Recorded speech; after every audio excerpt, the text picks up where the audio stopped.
Ya, kepada Romo Ya, dipersilakan. Pak, nama budaya. Namo Buddhaya Romo. Seminggu yang lalu kita sudah belajar tentang dana, di mana kita ketahui bahwa umat-umat awam itu pikirannya masih terbolak-balik tentang dana ini. Jadi ini saya ingin tegaskan lagi ya saat ini. Jadi banyak orang yang berpendapat bahwa kalau kita sedang tidak punya uang, misalnya dalam keadaan COVID seperti ini, usaha-usaha mengalami kebutuhan gitu ya, itu kita tidak usah berdana. Itu sebenarnya adalah pikiran yang terbolak-balik. Harusnya kita tetap berdana. Jadi saat kita dalam kesusahan itulah pikiran kita untuk berdana ini lebih mulia gitu, maksudnya dalam keadaan susah seperti itu kan. Jadi banyak orang yang berpendapat kalau orang miskin tidak perlu berdana, atau kalau sedang tidak punya uang nggak perlu berdana. Tapi sebenarnya itu adalah pendapat yang salah. Seharusnya kita malah bisa tetap berdana. Karena untuk merubah suatu keadaan, suatu kondisi, kita harus membuat kondisi terlebih dahulu seperti itu. Ya, dan berdana ini adalah kondisi untuk memperbaiki keadaan ekonomi kita sebenarnya seperti itu. Ya, nah, malam ini kita lanjutkan dengan cara-cara berdana. Jadi seperti kita ketahui bahwa berdana sama dengan menanam pohon. Jadi harus kalau kita seperti nanam pohon, itu harus kita sirami, harus kita beri pupuk seperti itu. Nah, seperti itu. Jadi kita juga harus memilih lahannya. Nah, kemarin sudah kita bahas lahannya itu seperti apa, bibitnya itu barang-barang yang didanakan itu seperti apa, waktunya juga bagaimana, kita harus tahu saat yang terbaik itu kapan gitu. Seperti misalnya kalau kita nanam pohon ya harus saat yang kalau lagi kering kan nggak bisa kita tanam pohon seperti itu. Tetap pemeliharaannya. Nah, bagaimana kita memelihara pikiran baik agar kita tetap dana kita bisa maksimal. Minggu kemarin saya sudah jelaskan tentang yang biku ya. Jadi ada orang berdana kepada biku, persiapannya sebelum berdana itu baik sekali, senang. Saat berdana juga dengan senang.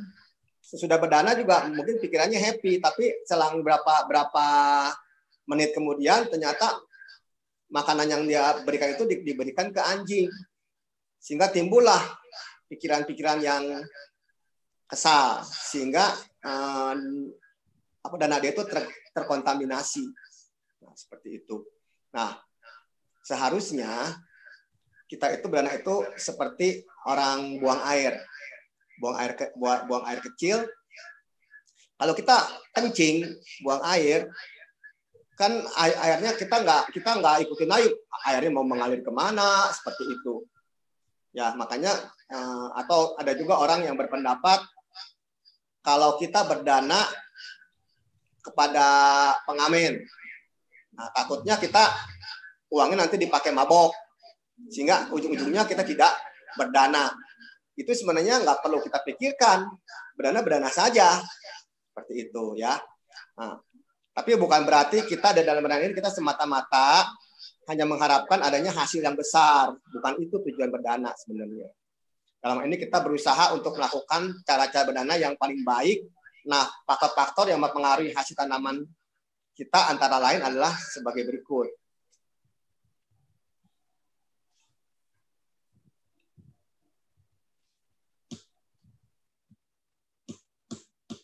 Kok macet ya? Bentar ya. Kok macet nih?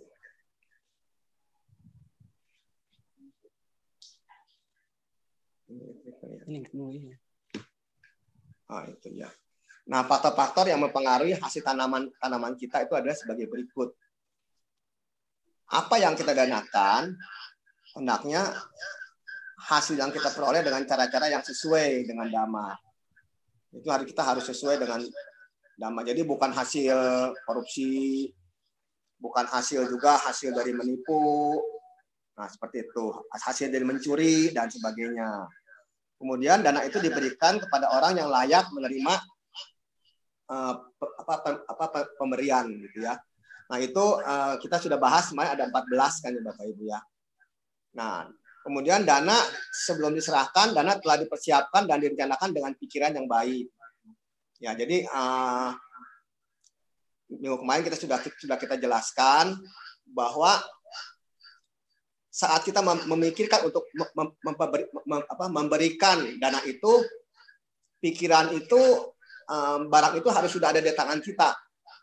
Karena kalau dananya belum, itu kita namanya menghayal. Cuman bentuknya pikiran baik saja.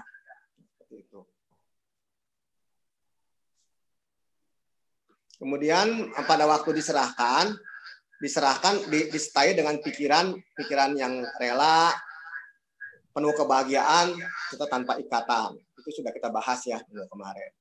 Kemudian ada 5 sifat berdana orang yang luhur. Yang pertama di sini adalah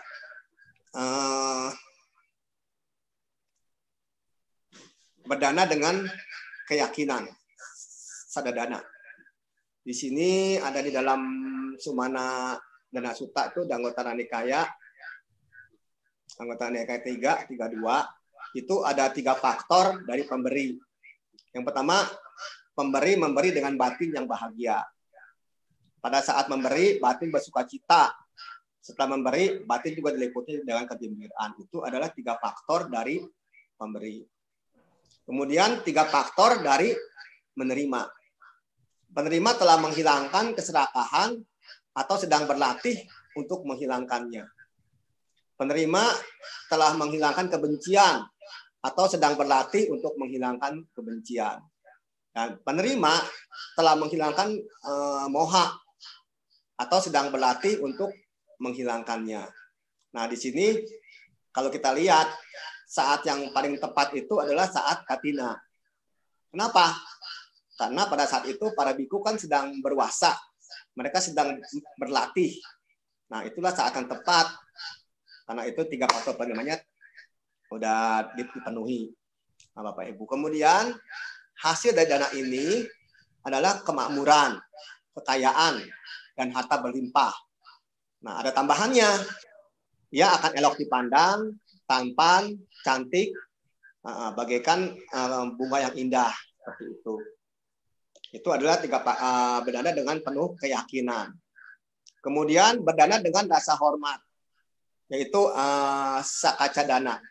Adalah pemberian yang penuh perhatian dan kehati-hatian terhadap diri sendiri, terhadap penerima, dan benda yang dipersembahkan. Nah, dalam Welama Sutta memberikan daftar, 1, memberi dengan hati-hati, nggak ceroboh. Saat memberikan juga dengan langkahnya juga dengan langkah yang lembut-lembut gitu ya. Kemudian memberi dengan penuh hormat, memberi dengan tangan sendiri, tidak memberikan dengan melempar, dan memberikan dengan pandangannya tentang buah yang akan kita terima di masa yang akan datang. Nah, ini ada sebuah cerita tentang Pangeran Payasi. Pangeran Payasi itu selalu memberi barang-barang yang sudah nggak terpakai.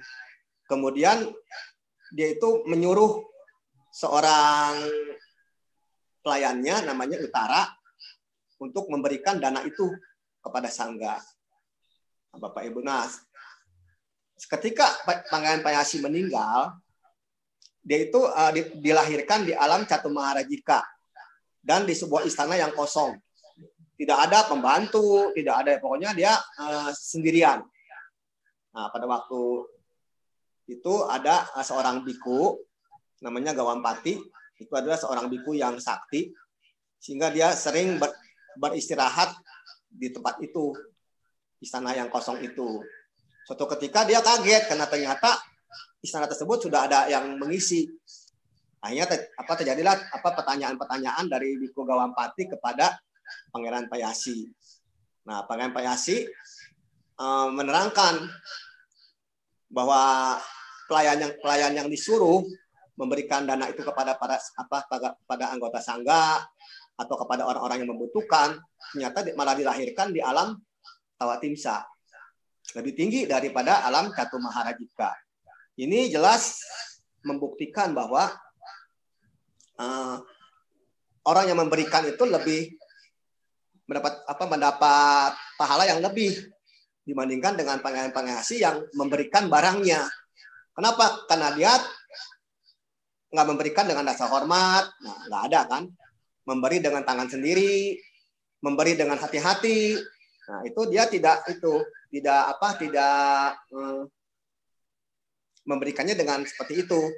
Nah, Bapak Ibu, ini juga Bapak Ibu sering juga saya lihatin juga ada umat yang memberikan dengan cara transfer. Nah itu juga ini mirip seperti itu. Dan nanti jadi miripnya seperti Pangeran Payasi seperti itu ya. Kan kadang-kadang suka ada orang yang malah berdana dengan transfer gitu, seperti itu ya. Nah, itu Bapak Ibu itu adalah berdana dengan rasa hormat. Nah, hasil dari berdana ini tetap ada kemakmuran, kekayaan, harta berlimpah. Tapi Bapak Ibu, anak istri, pesuruh, pegawainya akan mendengarkan dengan kata-kata yang sabar dan patuh. Nah, kalau dia memberikan dengan tidak sabar, bukan dengan tangan sendiri, nah dia itu anak istri itu tidak menghargai dia. Nah, Bapak Ibu, saya ada teman itu seperti itu, memberikan dana untuk biku, guru agama atau yang lain-lain, tapi dia memberikannya meminta dengan karyawan. Akibatnya dia sering mengeluh kepada saya bahwa anak istrinya itu sama dia itu nggak hormat, bahkan pembantu juga nggak hormat gitu, seperti itu. Jadi di sini kita lihat Bapak Ibu, mari kita usahakan saat berdana, nah itu kita manfaatkan yang tadi. Kita memberi dengan hati-hati, memberi dengan penuh hormat, memberi dengan tangan sendiri. Kita tidak memberikan dengan melempar. Seperti itu Bapak Ibu ya. Nah Bapak Ibu, yang ketiga adalah berdana pada saat yang tepat. Memberi kepada tamu, memberi kepada mereka yang berpergian, memberi kepada mereka yang sakit, memberi kepada mereka yang makanan susah didapatkan, pada saat makanan susah didapatkan, menyisihkan hasil panen, buah tanaman yang diberikan kepada mereka yang bermoral. Seperti itu Bapak Ibu. Jadi kita lihat, saya juga ada teman, itu juga mereka juga dia sering memberikan kepada orang yang sakit. Jadi kalau ada orang sakit, dia biayain. Seperti itu. Kemudian suatu ketika dia sedang dalam kesusahan, nah datanglah rezeki itu datang. Pertolongan datang tepat pada saatnya, seperti itu Bapak Ibu. Jadi hasilnya itu adalah kemakmuran, kekayaan, dan harta yang berlimpah, dan kebaikan akan datang kepadanya tepat pada waktunya dan berlimpah ruah. Nah, ini seperti ini Bapak Ibu. Nah kemudian yang ketiga Bapak Ibu, berdana dengan ikhlas, anugahitat dana.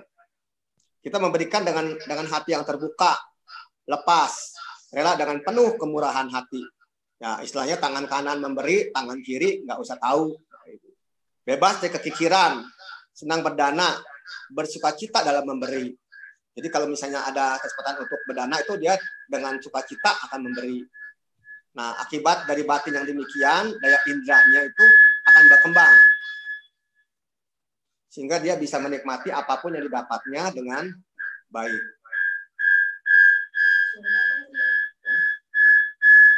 Kedengarannya.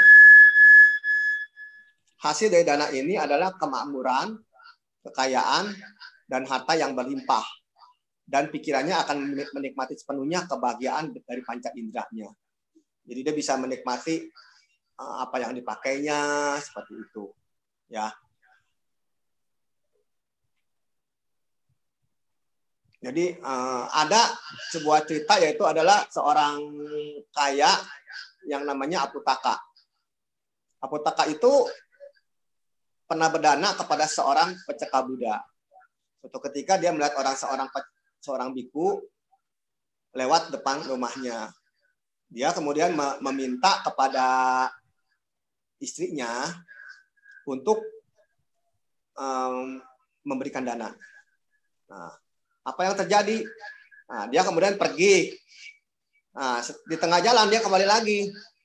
Nah, dia bertemu dengan biku yang tadi dikasih makan itu. Nah, dia lihat ternyata isinya memberikan roti yang banyak kepada biku itu. Nah, timbul penyesalan dalam hati dia. Kenapa aku harus memberikan kepada biku ini? Dia kan nggak bekerja apa-apa untukku. Harusnya roti itu diberikan kepada karyawannya. Seperti itu. Nah, Bapak Ibu, akibat dari penyesalan ini, saat dalam kehidupan Buddha, dia lahir sebagai Aputaka. Nah, dia itu orang kaya. Tapi ternyata dia tidak bisa menikmati. Dia memakai pakaian yang sobek-sobek, memakai kereta juga, kereta yang udah reot, Bapak Ibu. Dan rumahnya juga nggak bagus, Bapak Ibu.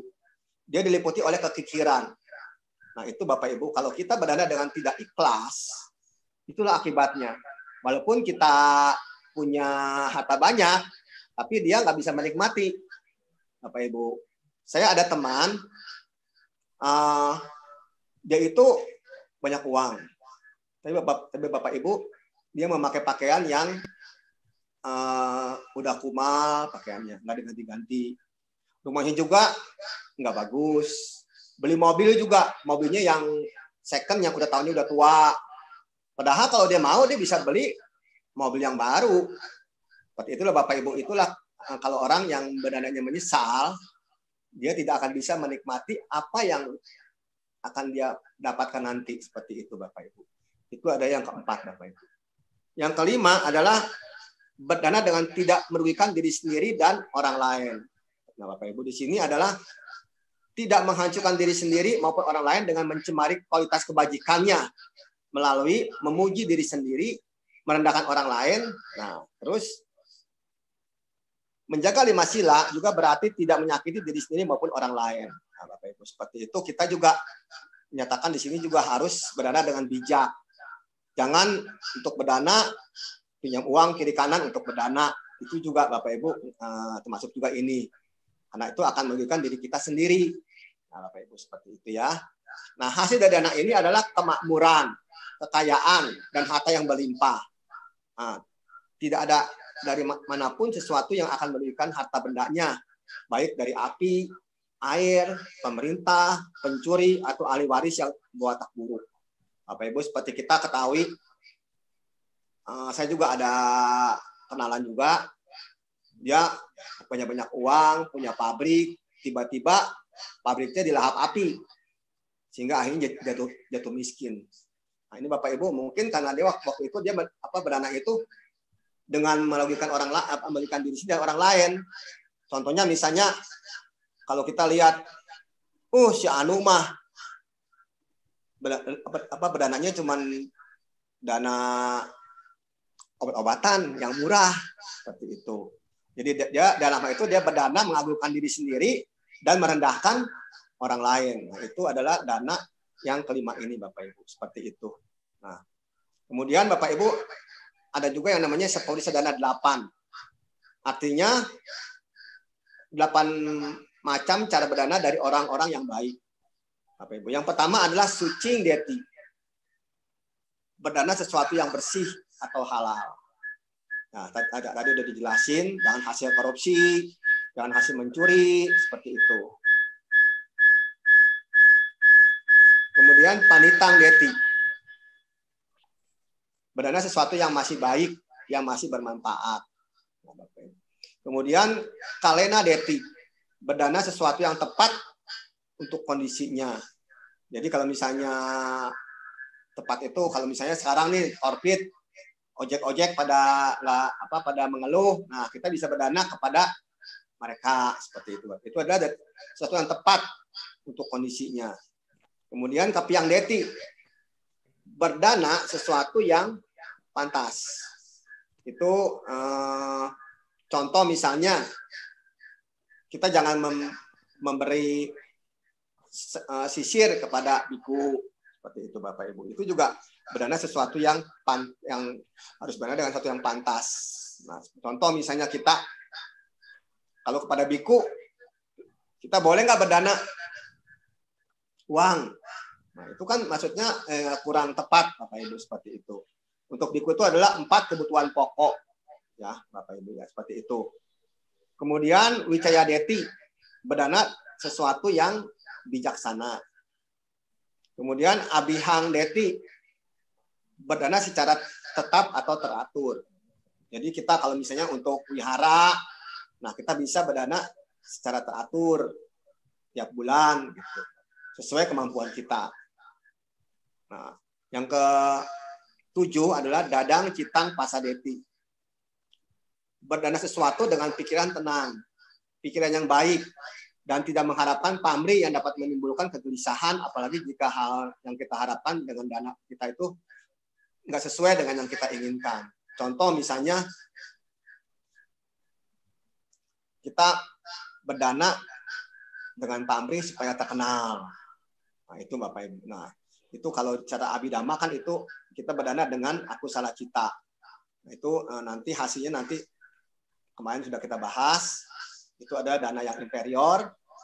Nanti hasilnya itu kita akan masuk di alam dewa tingkat rendah, dewa-dewa pesuruh, dewa penjaga pintu, atau kalau kita lahir sebagai manusia, kita akan lahir sebagai manusia cacat. Nah, itu Bapak Ibu. Makanya kita berdanalah dengan jangan pamrih pengen ingin terkenal, pengen dipuji-puji, seperti itu. Terutama ini yang anak-anak muda nih. Wah, ada cewek yang diincar nih. Wah, dia berdana. Nah, itu kan dengan tujuan dipuji oleh si cewek. Nah, itu termasuk Dadang Citang Pasadeti. Yang ke-8 adalah Datua Atamano Hoti. Setelah berdana, batin masa tenang. Hal ini dapat terjadi bila kita berdana dengan benar-benar tanpa pamrih dan melihat orang yang menerima dana kita itu berbahagia, sehingga kita pun ikut berbahagia. Itu Bapak Ibu, ini adanya di Sapulisa Dana Sutta, anggota Nikaya 4, nomor 243. Nah, Bapak Ibu berdana kepada orang yang telah meninggal. Nah, ini patidana. Bapak Ibu, patidana itu sebenarnya tidak ada dalam kitab suci Tipitaka. Itu adanya di kitab komentar. Yang ada dalam Tipitaka itu adalah dakina. Apa sih dakina itu? Nah, Bapak Ibu, kita kan kalau kita lihat, kalau saat kita tiap minggu membacakan Sangganusati. Nah, di situ dikatakan ahuneo, pahuneo, dakineo, anjali karaneo. Ahuneo itu patut menerima pemberian. Dakineo juga sama, memberi dengan memberi kepada biku benda materi. Nah, apa perbedaan antara ahuneo dengan dakineo? Dakineo itu benda yang kita persembahkan kepada sangga, kemudian dilimpahkan kepada mendiang. Itu yang namanya dakineo. Jadi perbedaannya kalau ahuneo itu kan kita berikan kepada si biku, kepada sangga, ya kepada sangga itu. Tidak untuk dilimpahkan. Nah, Bapak Ibu, seperti itu ya. Sang Buddha berkata bahwa hadiah terbesar yang dapat dipersembahkan kepada leluhur yang telah meninggal adalah melakukan tindakan jasa dan melimpahkan jasa yang telah diperoleh ini. Pelimpahan jasa ini atau dalam bentuk bahasa Pali disebut dengan patidana. Ya, seperti itu Bapak Ibu ya.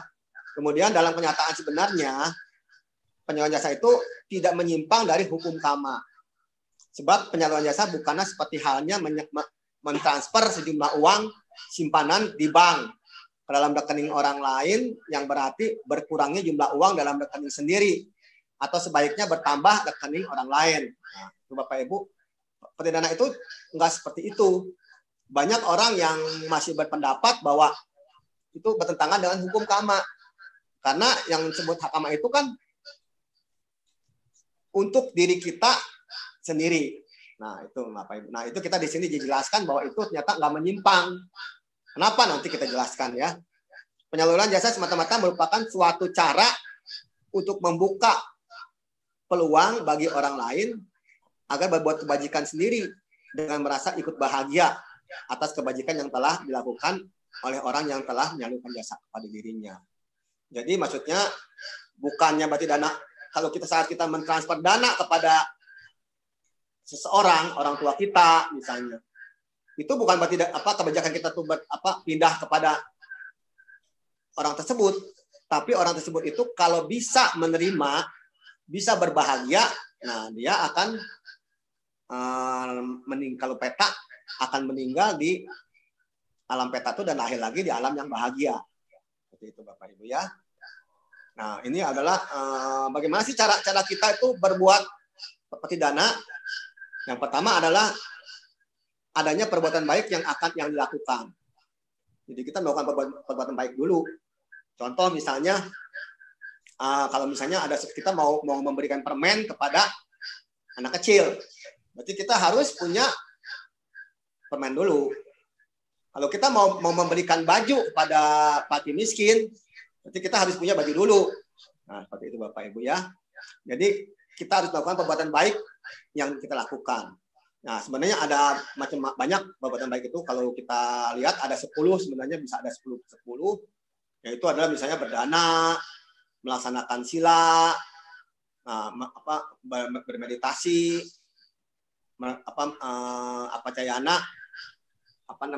menghormati orang lain, supaya waca berbakti. Nah, banyak Bapak Ibu yang mendengarkan dhamma juga seperti ini juga, itu Bapak Ibu telah melakukan satu perbuatan baik.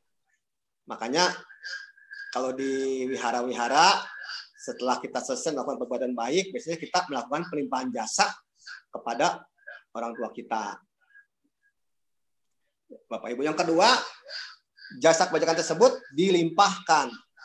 Kalau nggak dilimpahkan ya nggak bakal bisa disampaikan kepada yang meninggal, gitu Bapak Ibu, seperti itu. Jadi caranya dengan mengucapkan idang wo nyatinang hotu sukita hontu nyatayo. Setiap kali kita berbuat baik. Jadi yang namanya patidana itu Bapak Ibu tidak harus setahun 3 kali. Kan ada banyak orang yang berpendapat kalau orang Tionghoa, kalau orang hidup makan sehari 3 kali. Kalau orang meninggal setahun 3 kali. Makanya sering di wihara-wihara itu cari uang dengan cara ya membuat patidana. Setiap mau Imlek, setiap mau cengbeng, dan yang ketiga adalah setiap citwe. Bayang citwe itu 3 kali. Nah, itu sebenarnya nggak perlu begitu. Yang namanya patidana itu bisa dilakukan kapan saja. Makanya kalau kita lihat, kalau Bapak Ibu pergi ke negara-negara Buddhis, itu nggak ada setahun 3 kali kita patidana. Patidana itu dilakukan setiap saat. Ketika kita berdana, langsung kita limpahkan pada mendiang. Saat kita melaksanakan sila, langsung kita limpahkan. Nah, begitu Bapak Ibu. Jadi setiap kali berbuat baik kita ucapkan aja idang wo nyatinang hotu sukita hontu nyatayo. Kalau Bapak Ibu nggak bisa apa, palingnya susah, nah bisa aja ini untuk keluargaku. Semoga keluargaku berbahagia. Seperti itu Bapak Ibu. Nah, kemudian apakah kebajikan yang kita perbuat jasanya akan habis atau berkurang setelah dilimpahkan? Nah, tadi kan kita sudah jelaskan bahwa ini bukan seperti kita transfer uang. Uang kita berkurang, orang lain bertambah. Nah, ini tidak Bapak Ibu, seperti itu. Itu cuma mengkondisikan agar karma baik orang itu berbuah dengan berduka cita. Nah, makhluk tersebut harus mengetahui. Nah, kalau dilimpahkan kepada leluhur, hanya leluhur yang terlahir di alam peta dan alam dewa yang bisa mengetahui. Karena makhluk peta dan dewa bisa pergi kemana saja. Kemudian makhluk tersebut turut berbahagia. Nah, makhluk neraka tidak bisa menerima manfaat dari patidana. Karena mereka nggak bisa berduka cita. karena sedang menderita di neraka. Boro-boro mau buta cita, lagi disiksa terus-terusan gitu ya. Kemudian binatang juga nggak bisa berbuta cita karena mereka tidak mengerti bahasa manusia, sehingga nggak tahu kalau diberi patidana oleh keturunannya di masa lampau. Brahma makhluk peta juga tidak bisa berbuta cita karena makhluk tersebut diliputi kelaparan dan loba. Brahma makhluk peta yang tidak suka dengan ada berapa makhluk peta yang tidak suka dengan makanan manusia. Contoh Wantasika peta, mereka lebih suka makan berupa ludah, dahak, atau muntahan. Ada lagi Gutadaka peta lebih suka memakan kotoran. Nah, kalau Bapak Ibu malam-malam ke toilet gitu, nah itu di situ mungkin bisa ketemu dengan Gutadaka peta karena mereka adanya di tempat-tempat seperti toilet seperti itu. Ya. Ada lagi Kunapasa peta lebih suka memakan bangkai manusia atau binatang. Jadi mereka nggak suka kalau kita suguhin makanan itu, mereka nggak suka. Berapa jenis peta lain karena bentuk fisiknya nggak bisa menerima makanan yang dikirim oleh manusia. Contoh misalnya Agi Jalamuka peta, dari mulutnya selalu mengeluarkan api. Jadi pas kita mau makan, makanannya jadi abu. Kemudian Suci Mulya peta, memiliki mulut yang sekecil ujung jarum. Jadi nggak bisa, Bapak Ibu, seperti itu. Nah, makhluk lain seperti manusia dan dewa hanya bisa mendapatkan sedikit benefit, walaupun bisa berduka cita. Makhluk dewa bisa berduka cita, namun patidana tersebut hanya sebagai penghormatan saja. Jika para dewa senang, mereka akan dengan senang hati membantu kita jika kita sedang kesulitan. Ini adanya di Dhammapada kata-kata 355. Itu waktu itu kan Sakadewaja bertanya kepada Sang Buddha, Dhamma apa yang tertinggi? Sang Buddha menjawab, berdana apakah yang tertinggi? Itu dana dhamma. Nah, kemudian Sakadewa bertanya kepada Sang Buddha, kalau memang demikian, mengapa kami tidak diberi pelimpahan jasa setiap kali ada khotbah Dhamma Desana? Makanya sejak itulah umat Buddha itu setiap kali habis kebaktian itu selalu memberikan patidana untuk para dewa. Nah, contohnya misalnya yang etawata ce amehi gitu kan Bapak Ibu ya. Sambatang punya sampadang, sabe dewa numodantu. Semoga para dewa ikut menikmatinya. Nah, contoh pelimpahan pada jasa pada dewa dapat dilihat pada Nanda Mata Sutta, di mana Dewa Wasawana malah meminta agar diberi pelimpahan jasa. Seperti itu. Ini ada di anggota Nikaya. Bapak Ibu, inilah etawata kan, etawata ce amehi, sambatang punya sampadang, sabe dewa buta sata anumodantu, sabar sampati sidia. Nah, seperti itu. Manusia juga bisa berduka cita, namun patidana kepada manusia yang masih hidup hanya sebagai objek pikiran baik yang jika diingat di detik-detik menjelang ajal, hal tersebut akan membawa kita terlahir di alam baik. Nah, dikisahkan waktu Wisaka menyumbang wihara, satu wihara yang dekat dengan dengan Jetawana itu namanya apa? Lo saya lupa tuh. Ya. Lupa ya namanya apa. Nah, itu dia itu melimpahkan jasa kebajikan ini kepada 500 orang sahabatnya. Waktu itu masih hidup semua. Nah, dikisahkan berapa hari kemudian si sahabat yang satu orang ini meninggal. Sebelum dia meninggal, dia teringat akan limpahan jasa dari Wisaka kepada dirinya. Dia masa bahagia dan akhirnya terlahir di alam yang bahagia. Itu Bapak Ibu ya. Jadi pelimpahan jasa kepada manusia. Nah, Bapak Ibu, hanya makhluk peta pada Datu Pajika peta yang bisa mendapatkan benefit maksimal dari patidana. Karena mereka bisa bermudita cita. Apalagi mereka bermudita cita, mereka akan meninggal sebagai makhluk peta dan terlahir di alam yang lebih baik.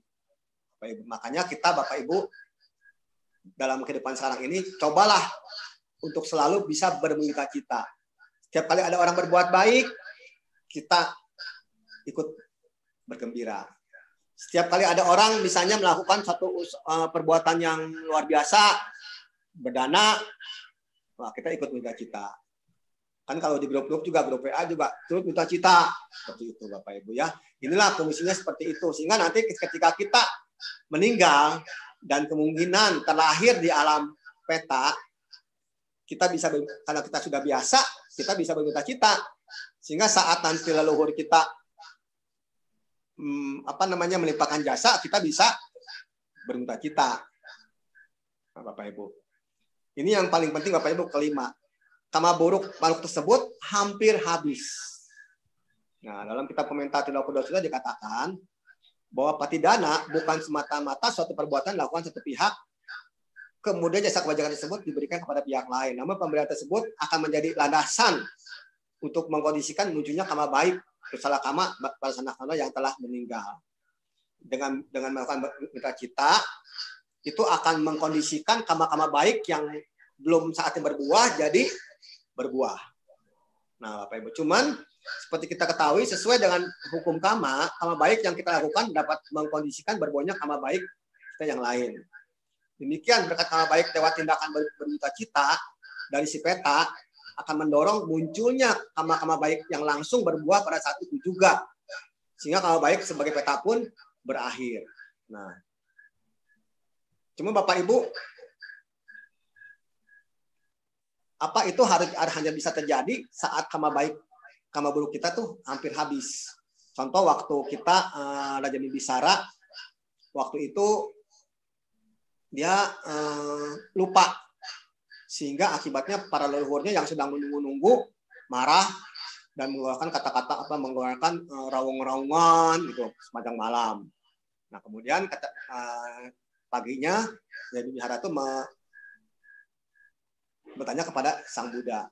Kata Sang Buddha itu dia waktu zaman Buddha Kasyapa semua itu mereka sudah menunggu, tapi belum bisa karena karma buruknya belum hampir habis. Nah pada saat Raja Bimbisara lah karma buruk itu hampir habis. Seperti itu ya Bapak Ibu. Jadi patidana pada hakikatnya hanyalah sebagai umpan untuk mengkondisikan munculnya karma baik sang makhluk peta. Bapak Ibu. Kemudian Bapak Ibu yang keempat adalah katina dana. Katina dana merupakan cara pemberian dana oleh umat kepada sangga yang telah menjalani masa wasa. Masa wasa adalah masa berdiam dalam satu tempat selama musim hujan yang biasanya dimulai dari pertengahan bulan Juli sampai pertengahan bulan Oktober. Katina dana merupakan lahan yang baik untuk menanam bajikan.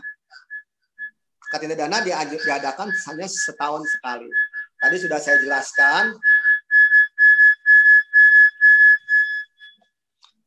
jelaskan. Bahwa kenapa itu katina ada saat yang terbaik, karena biku itu sedang baru selesai melatih diri.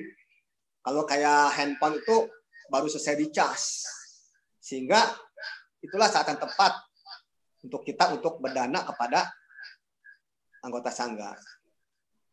Bapak Ibu, ini adalah contohnya seperti itu. Nah, pahala berdana dalam kehidupan sekarang dengan berdana berarti kita telah berpraktek dhamma untuk mengikis kekotoran batin, loba, dosa dan moha. Sudah saya jelaskan minggu kemarin. Pada saat kita berdana, minimal yang ada dalam pikiran kita adalah pikiran aloba dan adosa. Kalau saat itu kita ada loba dalam pikiran kita, tidak mungkin kita mau berdana. Saat kita ada dosa dalam pikiran kita, contoh misalnya kita nggak suka nih sama biku itu, pasti kita tidak akan mau memberikan dana. Nah, makanya pada saat kita berdana, saat itu minimal ada aloba dan adosa. Nah, itu. Nah, dengan berdana berarti kita melatih melepas sesuatu milik kita dengan wajar.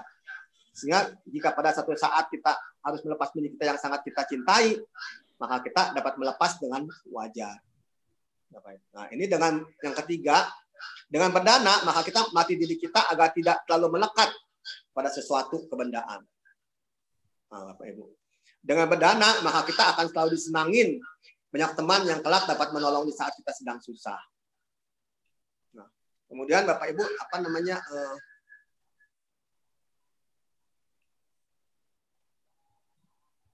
dalam kehidupan yang akan datang, dilahirkan sebagai anak dari keluarga yang kaya raya, dia lahir sebagai manusia, atau bisa juga mungkin lahir di alam dewa. Jika kita berdana kepada biku sangga, maka kita akan mendapat berkah, yaitu ayu wadako, dana wadako, siri wadako, yasa wadako, bala wadako, wana wadako, dan hotu sabada. Usia bertambah, kekayaan bertambah, kemakmuran bertambah, kemasuran bertambah, kekuatan bertambah. Di sini kekuatan itu adalah pengaruh, Bapak Ibu ya. Kecantikan atau ketampanan bertambah. Semoga selalu demikian. Seperti itu Bapak Ibu ya. Jadi di sini kenapa bisa nambah kecantikan? Karena Bapak Ibu, orang yang sering berdana akan sering tersenyum, senyum bahagia. Dan itu akan membuat mukanya jadi berseri-seri dan jelas tambah ganteng, tambah tampan. Jadi Bapak Ibu nih, terutama anak muda nih, sering-seringlah berdana. Sehingga dengan demikian nanti jadi yang perempuan tambah cantik, yang laki-laki jadi tambah tampan. Seperti itu ya Bapak Ibu. Nah, pahala yang setimpal. Nah, dalam Mahapadaya Sutta, Sang Buddha bersabda, mereka yang berdana, sesuatu yang disenangin, misalnya akan memperoleh sesuatu yang disenangin juga. Jadi kalau kita misalnya punya benda kesayangan, kemudian ada orang yang membutuhkan, kita berikan.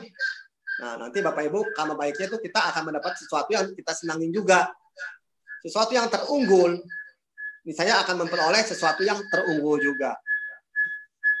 Kemudian sesuatu yang terbaik, misalnya akan memperoleh sesuatu yang terbaik. Sesuatu yang mulia, misalnya akan memperoleh sesuatu yang mulia.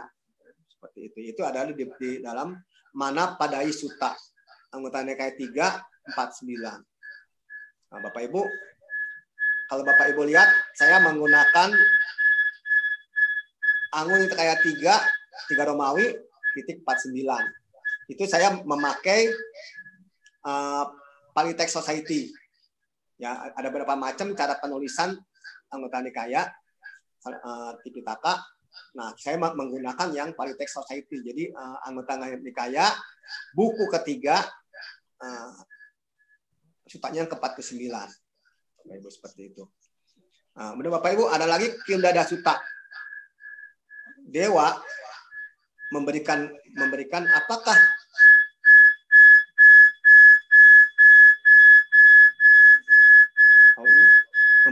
apakah seseorang memperoleh kekuatan, memberikan apakah seseorang memperoleh kecantikan, memberikan apakah seseorang memperoleh kemudahan, memberikan apakah seseorang memperoleh penglihatan. Nah, Bapak Ibu, itu adalah Sang Buddha, siapakah yang memberi segalanya? Jelaskan pertanyaan ini kepadaku. Ini pertanyaan dari Dewata kepada Sang Buddha. Sang Buddha menjawab, memberikan makanan, seseorang memperoleh kekuatan. Memberikan pakaian, seseorang memperoleh kecantikan. Memberikan kendaraan, seseorang akan memperoleh kemudahan. Memberikan pelita, seseorang akan memperoleh penglihatan.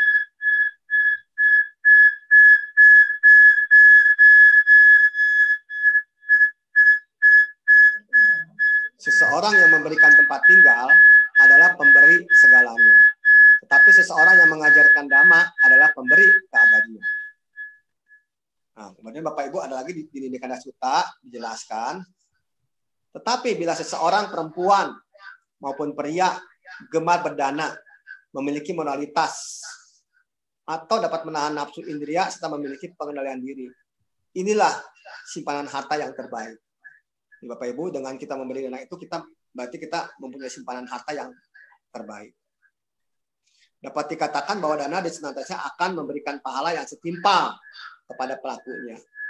Kata setimpal di sini bukan berarti orang yang berdana sesendok nasi lalu akan memperoleh pahala sesendok nasi yang sama. karena banyak faktor yang menentukan pahala tersebut, misalnya pengertian benar, keyakinan yang mantap, kehendak yang tulus, dan keikhlasan dan sebagainya. Jadi kalau kita berdana ya harus begitu Bapak Ibu ya. Nah, masalah-masalah dalam berdana. Yang pertama adalah nilai kedermawanan. Kedermawanan perkataan yang ramah, melakukan hal-hal yang baik untuk orang lain, dan memperlakukan semua orang secara sama. Bagi dunia, tali-tali simpati ini bagaikan penyambung roda kereta. Kemudian Bapak Ibu, alasan untuk orang untuk mau berdana. Yang pertama adalah pengaruh luar. Mungkin karena dia tertarik melihat orang lain berdana, ikut berdana. Contoh misalnya, kalau kita lihat Pak Katina, teman-teman kita pada berdana, masa kita enggak sih? Ya udahlah, kita juga ikut dana. Kemudian karena malu orang lain berdana, dia enggak.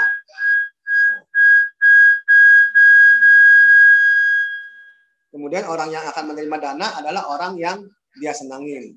Karena dia lihat buku, wah misalnya Bante Penyewaro, buku favorit kita, nah, datang, masa kita nggak dana lah. Karena ada orang yang menyuruhnya, misalnya orang tua, dana lo, atau teman-teman juga, masa lo nggak dana, disuruh. Nah, kemudian karena kewajiban yang telah ditentukan.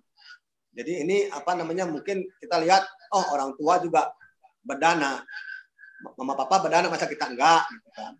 Nah, kemudian karena ingin pamer kekayaan dan kedermawanan dari lingkungannya. Lihat orang lain berdana, wah aku dana 10 jubah. Kayak orang lain melihat, aduh itu waktu dana katanya itu kita dana 10 jubah banyak amat gitu Bapak Ibu. Ya, itu. Bukunya ada 10 jubah. Bukunya ada 12 jubah. Nah, Bapak Ibu, itu adalah supaya orang dengan tujuan agar orang-orang melihat, oh dia berdana, orang hebat banget dia, orang yang dermawan. Nah, kemudian pengaruh dari dalam. Karena ia merasa iba melihat penderitaan orang yang atau makhluk lain. Karena memang ingin berbagi kebahagiaan dengan orang lain yang masih menderita. Contoh misalnya kita melihat ada saudara-saudara kita di Cemara, rumahnya pada rubuh. Nah, kita mungkin iba, nah kita ngumpulin dana untuk membantu membenarkan rumah yang rusak tersebut. Itu bisa juga Bapak Ibu ya. Nah, karena ingin berbuat kebajikan terhadap sesama manusia atau makhluk lain dengan tanpa pamrih. Karena ingin mempraktekkan ajaran Sang Buddha, khususnya ajaran melepas atau tidak melekat. Karena ingin menanam benih karma yang baik. Itu Bapak Ibu seperti itu. Nah, ini ketika Bapak Ibu alasan orang tidak mau berdana. Yang pertama Bapak Ibu alasan materi. Yang pertama karena nggak punya uang, seperti itu. Nah, orang itu sebenarnya tadi sudah dijelasan tadi di awal, itu adalah salah. Karena kita mau merubah nasib, ya kita banyak berdana. Misalnya saya ada teman, dia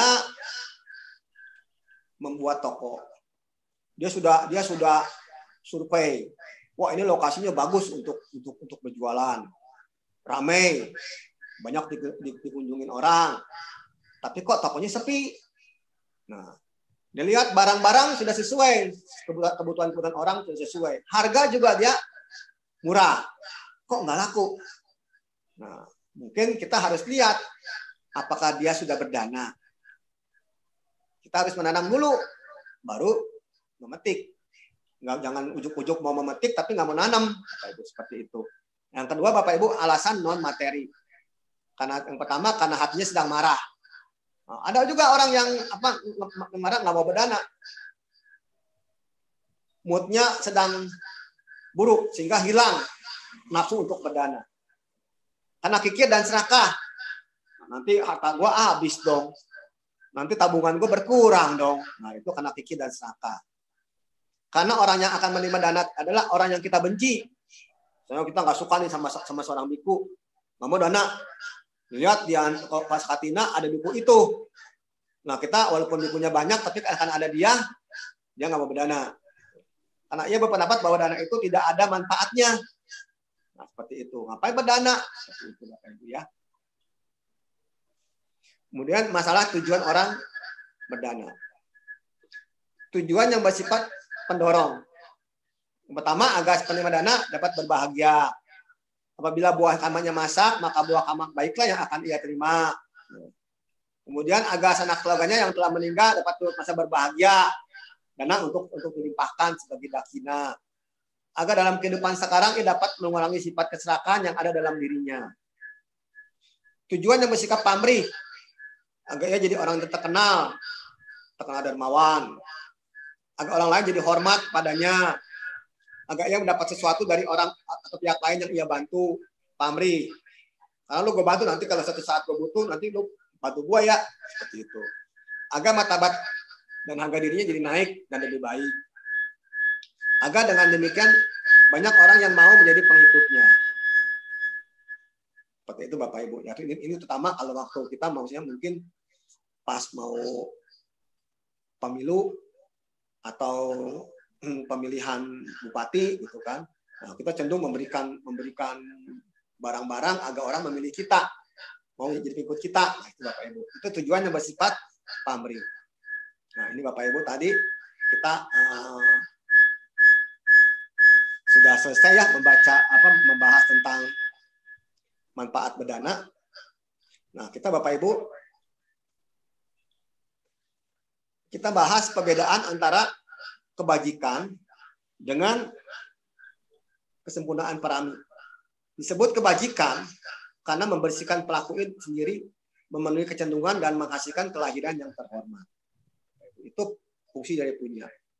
Apabila menghasilkan kelahiran kembali, maka kebajikan ini akan melayani kita di alam manusia dan 6 alam dewa. Agar seseorang bisa lepas keluar dari samsara, dia harus menggunakan parami. Jadi seperti itu Bapak. Jadi kalau punya itu kita mungkin akan naik ke depan kita. Kalau kita sering berdana, kita akan lahir jadi orang yang kaya atau lahir di alam surga, itu naik. Tapi Bapak Ibu, kita tetap akan berputar di dalam roda samsara. Kalau kita mau lepas dari situ, kita harus melaksanakan parami. Parami akan membantu penembusan 4 bulan mulia dan mencapai maga, pala, dan nibbana. Bapak Ibu, parami. Parami itu berasal dari kata parama atau tertinggi. Dan dengan demikian menunjukkan keunggulan kualitas yang harus dipenuhi oleh seseorang bodhisatwa dalam perjalanan panjang perkembangan spiritualnya. Jadi seorang bodhisatwa seperti Sang Buddha Gautama itu harus menyempurnakan 10 parami. Dalam Buddhisme, parami mengacu pada kesempurnaan atau puncak dari kebajikan tertentu.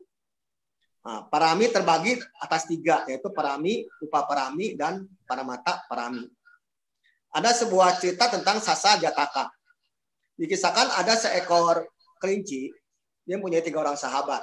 Seekor kera, seekor serigala, dan seekor berang-berang. Suatu ketika, mereka tuh berempat itu mau melaksanakan hari posata. Mereka bermaksud berdana. Mereka mencari makanan-makanan, kera-kera mencari buah-buahan, berang-berang mencari ikan, serigala juga mencari ikan, berang-berang mencari makanan untuk dia. Nah, kemudian si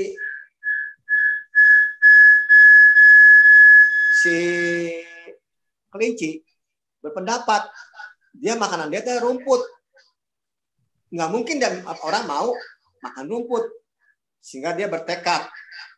Kalau ada orang yang minta dana kepada dia nyawanya pun akan dia persembahkan. Nah, kemudian Sakadewaja mendengar, akhirnya turun. Dia menghampiri si serigala. Serigala memberikan makanannya kepada si dewa Saka itu.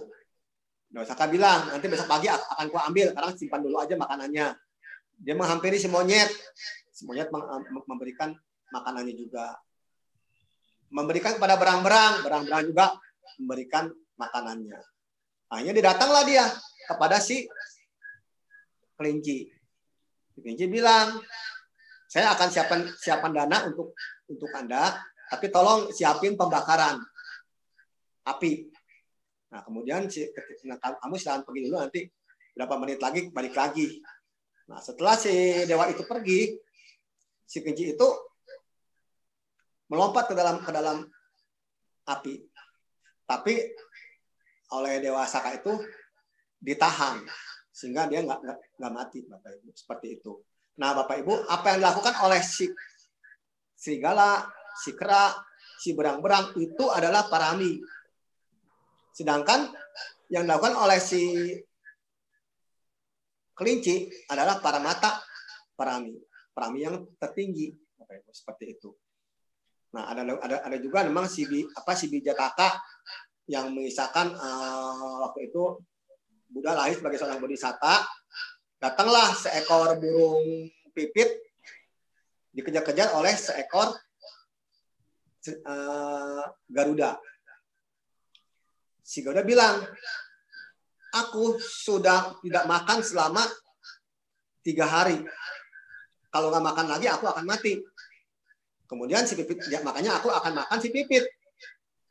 Nah, Sang Buddha yang waktu itu jadi bodhisatta berpikir, akhirnya dia, kalau begitu akan aku gantikan burung pipit ini dengan dagingku. Ditimbanglah.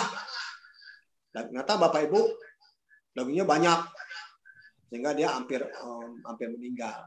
Tapi ternyata Garuda itu adalah Sakadewa Raja. Seperti itu. Nah, itu Bapak Ibu yang dilakukan oleh si bodhisatta itu adalah parami tingkat menengah. Karena hanya menyumbangkan anggota tubuh kita. Donor darah pun itu termasuk parami. Kemudian donor mata itu parami. Kalau pada mata parami itu ada parami yang terunggul. Itu bahkan mau menyerahkan nyawanya sekalipun. Nah, kalau parami itu ya, kalau yang dilakukan oleh tadi berang-berang, apa yang kita miliki, harta kita, itu parami biasa, Bapak Ibu. Seperti itu ya, itu adalah parami. Syarat untuk suatu perbuatan disebut sebagai parami adalah terpenuhnya 5 unsur ini. Perbuatan tersebut harusnya bebas dari nafsu keinginan, kesombongan, pandangan salah. Perbuatan tersebut juga dilakukan atas dasar belas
Ya, malam Romo suaranya tidak ada Romo.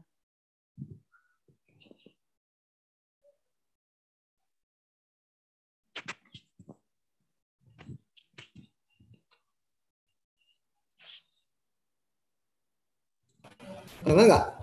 Oh iya ya, baru ada lagi Romo. Siapa yang melakukan kama, cetanalah melakukan kama. Siapakah yang mengalami efek dari kama, wedanalah yang menuai buah dari suatu perbuatan. Tidak ada pelaku di balik suatu perbuatan. Juga tidak ada yang merasakan buah dari suatu perbuatan.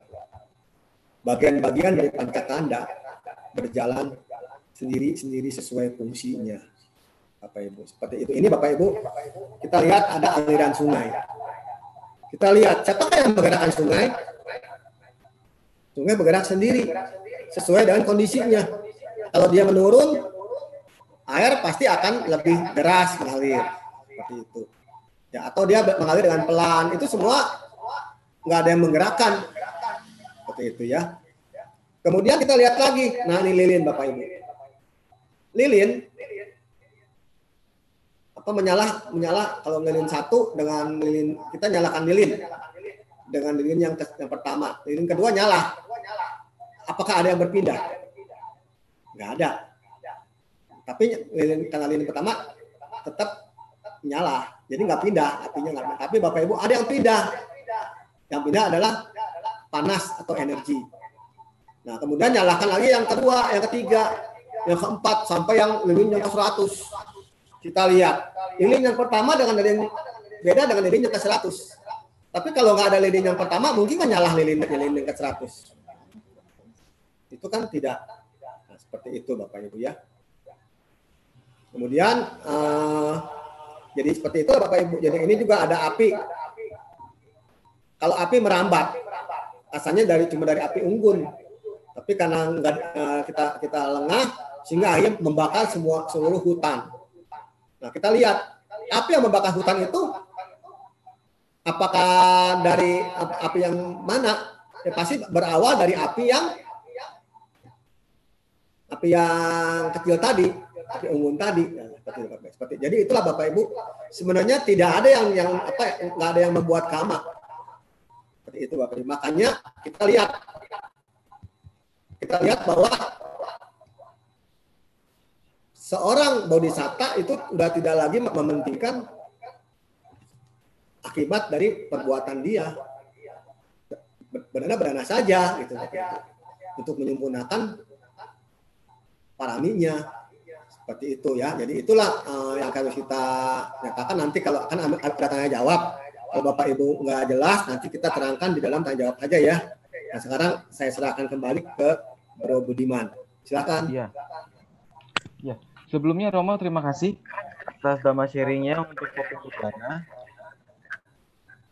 Ya, Romo, untuk agar suara Romo tidak feedback, mungkin salah satu atau audio di laptop Romo bisa. Kalau belum pengalis belum makan. Ini jam 12 belum pengalis dia nggak makan. Padahal kan yang kemarin tokonya rame gitu seperti itu. Nah seperti itu juga harusnya kan kita punya uang. Ya kita beli mobil untuk kendaraan, jangan yang kendaraan yang tua, yang dikit-dikit mogok. Tapi karena ada kekikiran, dia pikir mobil ini cuma dipakai mungkin cuma sebulan satu kali, dia belinya yang buruk sehingga waktu pas dipakai mogok seperti itu. Nah itu kenapa? Dia tidak bisa menikmati kehidupan dia, kekikiran karena kikir. Karena dia waktu dia berdana itu dia menyesal. Nah, itu yang membuat dia seperti itu gitu. Itu yang pertama, jawaban pertama ya. Tadi yang kedua apa tadi ya, lupa saya tadi. Bung Budiman. Yang kedua tadi, yang kedua Romo, bagaimana jalan pikirannya kalau bantuan dana berdampak negatif terhadap penerima dana. Jadi kalau misalnya kita tolong orang jadi malas hanya mengharapkan bantuan atau dana saja begitu. Jalan pikirannya gimana itu, Romo? Makasih Romo. Itu misalnya orang jadi malas seperti itu kan. Nah ini beginilah, kita dalam hal ini memang harus bijak.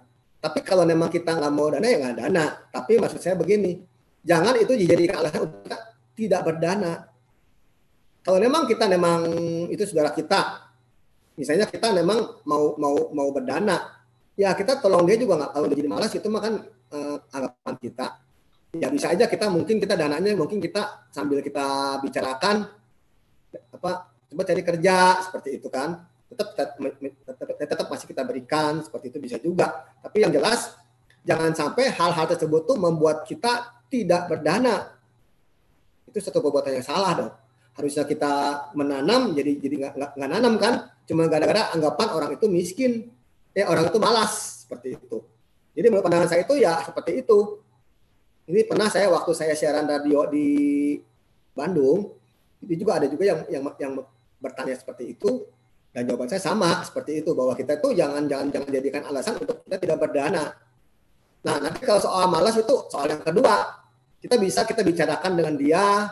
Atau kita bisa kita kurangin sehingga kalau dia misalnya kita dan nama dia itu bantu dia misalnya 500.000. Nah, kadang kita kasih cuma 100.000, 200.000 kan bisa seperti itu. Jadi kita bisa bersikap bijak lah. Yang penting jangan sampai hal-hal tersebut itu membuat kita tidak berdana. Itu merupakan satu kerugian untuk kita sebenarnya, seperti itu ya. Gitu ya Pak tadi. Ya sekian. Itu begitu. Terima kasih. Lagi. Ya, apakah sudah cukup jelas ya Pak Sofyan ya? Iya, sudah jelas tadi. Makasih. Oke. Ya. Apakah ada pertanyaan lain ya?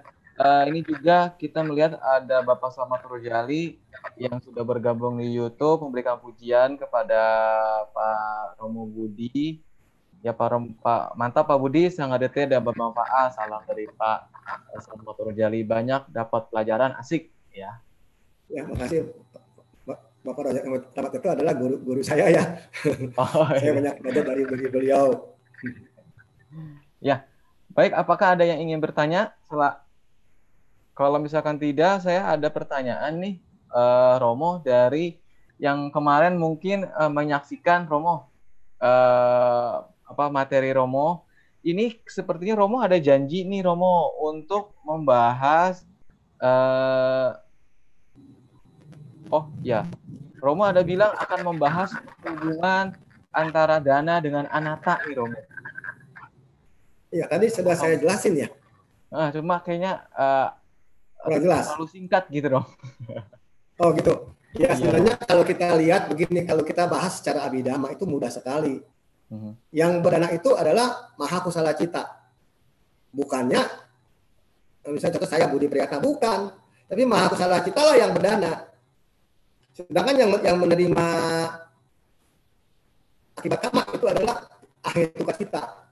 Yaitu memang itu kan akhir tugas itu adalah pikiran yang menerima karma. Di situ di situ juga kan jelas ada 7, yaitu satunya ada wedana yang sangat dominan. Makanya tadi saya sebut yang terima dana itu adalah wedana, sedangkan yang membuat karma itu adalah cetana. Seperti itu. Jadi tadi saya jelasin begini. Kita lihat bahwa tadi saya jelasin melalui lilin. Lilin itu kita nyalakan dari depan sampai ke belakang. Di situ kan yang apakah ada yang pindah di sana? Nggak ada. Tapi apakah lilinnya api yang sama? Juga apinya beda. Tapi kalau nggak ada api pertama, nggak ada api yang ke sana, yang selanjutnya. Jadi di sini ternyata bahwa yang namanya kama itu, yang namanya roh itu memang tidak ada. Yang ada adalah kumpulan, contoh energi lah. Kita mengatakan kumpulan aja. Kalau kita misalnya contoh begini, Bapak Ibu ya, kita lihat seorang sotapanya, contohnya ya, itu akan dilahirkan 7 kali lagi, maksimal 7 kali lagi. Nah kita lihat saat seorang sotapanya mencapai yang pertama, kehidupan pertama, kemudian meninggal, apakah itu sotapanya yang sama? Enggak juga. Itu adalah arus energi. Seperti itu. Jadi itu yang disebut sebagai yang namanya itu arus energi. Jadi arus energi itu bergerak sendiri.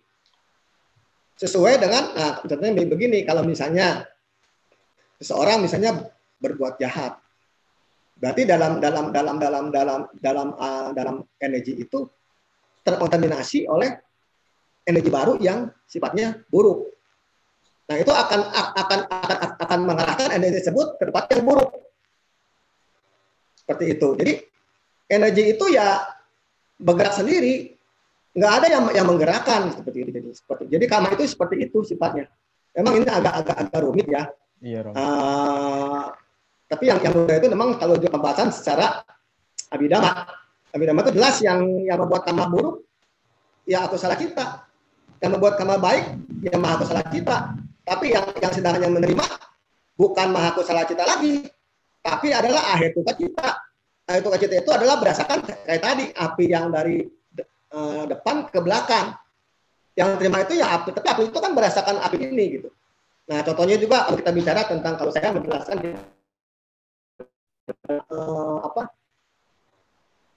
Nah, makasih itu kita membahas tentang susu dan mentega. Kita lihat susu dan mentega. Mentega berasal dari susu. tapi mentega bukan susu. Seperti itu. Jadi kita lihat bahwa yang terima itu bukannya si A, tapi si A yang plus seperti itulah. Nah, makanya sebenarnya itu bagian dari dia sendiri sebenarnya yang terima. Soalnya itulah adalah arus energi. Kalau namanya arus energi itu enggak bukannya sesuatu yang stuck, sesuatu yang tetap. Dia harus berubah terus gitu. Berubah terus. Nah, semuanya itu nggak ada yang terima, nggak ada yang terima akibat, tapi bagian dari dialah yang membuat ke sana. Contoh misalnya begini, di mana kama itu disimpan? Kama disimpan dalam bentuk potensi. Seperti itu kan. Contoh seperti misalnya buah mangga, kita tanam buah mangga, saat belum berbuah, nggak ada mangganya. Iya. Tapi setelah kita berdana, setelah kita misalnya kita menanam pohon, setelah beberapa tahun, mangga itu berbuah. Gimana saat kita menanam pohon mangga, gimana pohon mangga buahnya itu disimpan?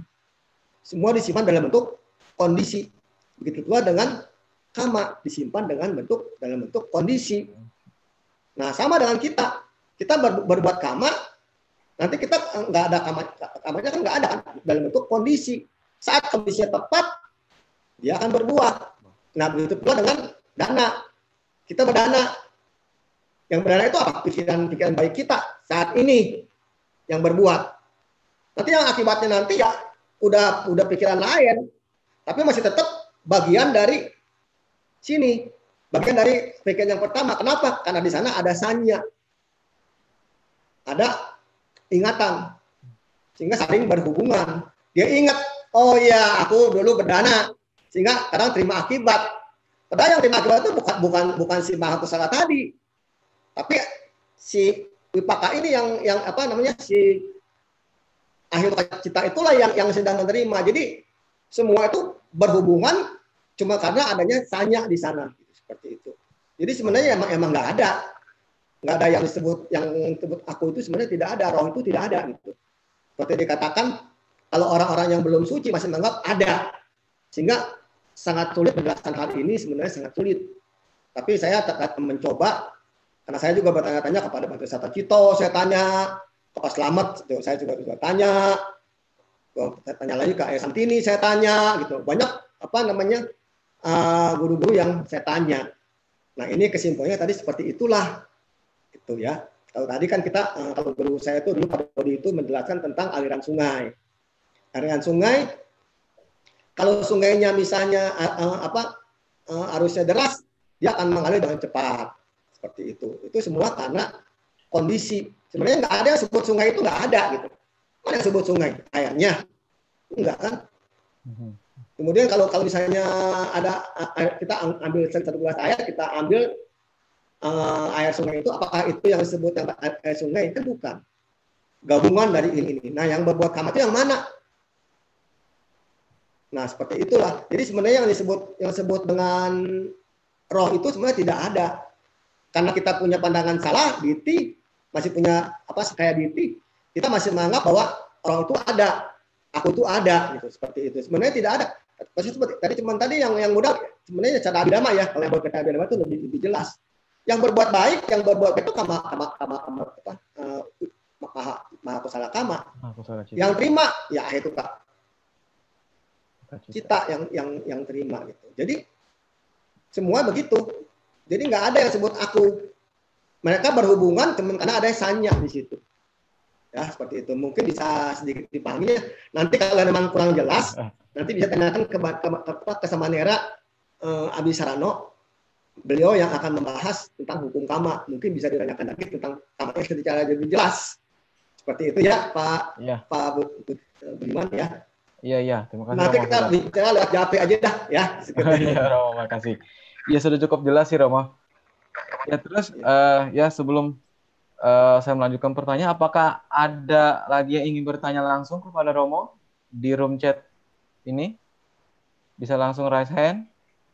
Karena ya kesempatan sangat langka, ini adalah sesi terakhir untuk membahas dana. Jadi rekan sedama, ayo jangan ragu-ragu untuk bertanya, nanti kebingungan atau menyesal nantinya. Ya, apakah ada yang ingin bertanya? Langsung raise hand aja.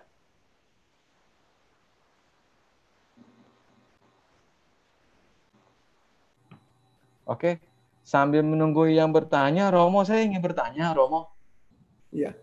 Ya, untuk mengenai parami, Romo, tadi kan saya Iya. lihat bahwa untuk dikatakan sebagai parami harus terpenuhinya 5 unsur perbuatan, yaitu perbuatan tersebut harus terbebas dari nafsu keinginan, kesombongan, pandangan salah.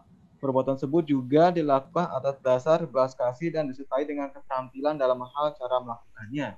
Kayaknya kalau Iya. untuk umat awam ini kok sepertinya sangat tidak mungkin gitu, Romo, ya. Kalau misalkan kita berbuat tanpa adanya kesombongan, tanpa adanya tanha, apalagi tidak adanya diti. Berarti apakah parami ini hanya dikhususkan untuk misalkan apakah emang untuk makhluk-makhluk atau manusia yang sudah berjalan di jalur trekya bodhisatta saja, atau hanya para arahat yang dikatakan sudah tidak ada mananya gitu, Romo?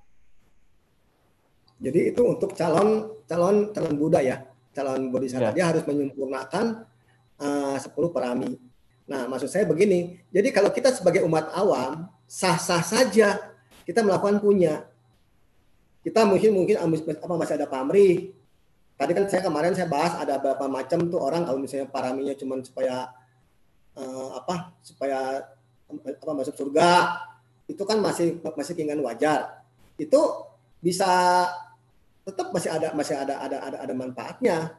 Cuman maksud saya di sini itu cuman akan membuat kita tetap berkeliling di alam samsara. Seharusnya kalau untuk kita yang sudah mulai dalam, nanti lama-lama kan kita dengan merasakan dana secara punya, kita kan di situ kan kesalahan pasti akan berkurang. Kebencian juga akan berkurang. Karena kenapa? Makin sering kita berdana, di situ makin sering muncul aloba dan adosa makin sering muncul. Sehingga dengan demikian lama-lama tuh dalam diri kita tuh loba berkurang karena ya sering muncul kan aloba adosa. Sehingga dengan demikian lobanya itu muncul. Aloba muncul. Jadi dengan demikian loba akan berkurang. Begitu dan kebencian. Saat kita berdana otomatis kita punya batin itu bersih dari kebencian. Nah, kalau itu sering kita lakukan, itu juga akan mengurangi kebencian kita. Lama-lama nanti kita akan terus makin sering kita berdana, semakin cepat kita nanti akan berkurang. Memang nanti kalau namanya masih tujuannya itu seperti itu kita masih tetap akan berputar dalam roda samsara. Tapi nanti pelan-pelan satu saat nanti kita mungkin akan menginginkan membentuk dana parami seperti itu. Tapi kalau untuk sekarang itu kalau memang semua parami nanti nggak ada yang mau dana, nggak ada yang mau jadi umat Buddha seperti itu. Jadi sebenarnya kita ya berdana saja. Silakan dapat. Tadi kan saya sudah bilang manfaatnya kan kalau dana dengan keyakinan nanti muka jadi ganteng. Kalau perempuan jadi cantik seperti itu kan. Itu kan manfaat dari dana. Sah-sah saja, boleh saja. Kita kan masih dalam kondisi belajar. Cuman maksud saya nanti suatu ketika nanti satu saat mungkin kita akan juga harus membentuk parami seperti itu. Karena bukan parami ini dibutuhkan bukan hanya untuk jadi Buddha, untuk jadi arahat pun dibutuhkan parami. Untuk jadi anagami pun dibutuhkan parami. Makanya ya kita kan nggak tahu saat ini kita punya parami atau enggak gitu kan, seperti itu. Ya, makanya kita mulailah kalau sekarang itu ya cobalah kita berdana tanpa pamrih. Itu kan udah dana parami. Bebas dari pandangan salah. Pandangan salah di sini adalah itu di sini ada 3 yang sebenarnya yang paling penting itu 3. Yang pertama adalah dia itu ada pandangan salah yang menganggap bahwa semua yang kita terima ini semua dari hasil karma lampau belaka. Seolah kayak takdir gitu, seperti takdir. Jadi karma yang lampau itu kita kalau karma lampau misalnya kita ditampar, kita kan bakal ditampar lagi. Nah, seperti itu. Jadi itu pandangan salah yang pertama. Pandangan salah kedua adalah bahwa segala sesuatu yang terjadi pada kita itu adalah sudah ditentukan sesuai dengan keinginan suatu makhluk. Dulu namanya isara, kalau dalam itu isara. Itu jadi ada satu makhluk yang menentukan, oh, ya, Bro Budiman harus begini. Ya udah nggak bisa lepas dari itu gitu. Seperti itu misalnya. Jadi itu ada yang kedua. Yang ketiga, bahwa ada orang yang berpendapat bahwa kama ini tidak ada manfaatnya, nggak ada akibatnya kama ini. Kita berbuat apapun nggak ada manfaatnya gitu, seperti itu. Nah itu juga pandangan salah yang ketiga. Nah itu pandangan salah tiga itulah yang harus kita kikis sebenarnya. Seperti itu. Itu kalau misalnya kita berdana dengan harapan buah, itu sudah bebas dari DT loh.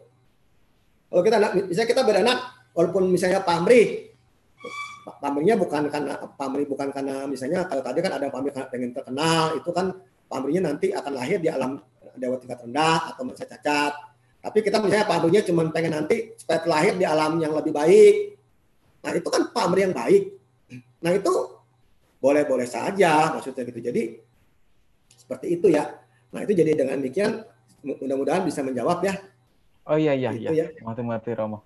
Berarti nggak langsung semuanya 5-5-nya gitu Romo ya, tapi salah satu gitu Romo ya kita kembangkan ya. Iya. Jadi yang penting kita tuh misalnya melatih pikiran kita penuh dengan cinta kasih. Misalnya contohnya kalau kita kemarin kita lihat ya kalau saya mah mungkin karena saya memang itu mereka tuh di bawah binaan saya ya. Jadi kita lihat ternyata umat di Cemara itu dihantam rob yang tinggi sekali sampai berapa ratus meter itu robnya itu sampai rumah itu pada rubuh seperti itu. Nah kita kasih tanggalan dana juga untuk membantu mereka supaya mereka yang mungkin kita yang rumahnya tadi rubuh kita bangunin lagi supaya mereka bisa tetap tinggal, nggak mengungsi lagi seperti itu. Itu cinta kasih kita hidupkan. Kemudian yang tadi memang karena tadi saya pikir ini tadi saya nggak menjelaskan tentang upaya kosala. Kalau di Buddhis, kalau di Theravada itu upaya kosala. Sedangkan kalau di Mahayana itu upaya kausalya. Contoh misalnya begini, kalau kita misalnya berdana, contoh begini. Ada sebuah contoh misalnya kita melihat seekor daun kupu-kupu. Nah, kepompong. Kita lihat bahwa calon kupu-kupu itu sedang keluar dari kepompong. Kita kemudian melihat kesian amat dia, berusaha mati-matian supaya keluar dari kepompong. Nah, kita Bapak Ibu, karena kita kesian, kita ambil gunting, kita bantu gunting itu si kepompong. Sehingga kupu-kupu bisa keluar. Tapi Bapak Ibu, apa yang terjadi? Ternyata kupu-kupunya enggak hidup lama.